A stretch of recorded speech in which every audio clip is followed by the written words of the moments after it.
As it's been said, real justice and accountability starts with full, transparent investigation and legal action against ICE, followed by the abolishment of the agency. ICE cannot be reformed. It cannot be rehabilitated. We must abolish ICE for good.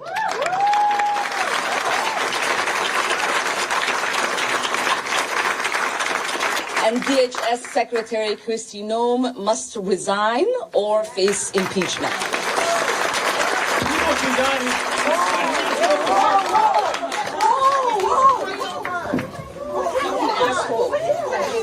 I don't know. Oh my God.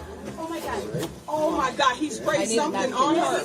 I need a napkin to know nothing. It smells terrible. No, we will continue. No. You need to go get checked. No, we will continue. These fucking assholes are not going to get away with it. You need to go get checked. No, you don't know what he's doing.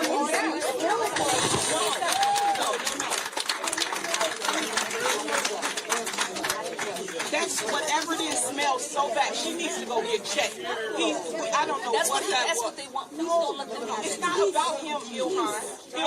It's not about him. It's about yourself.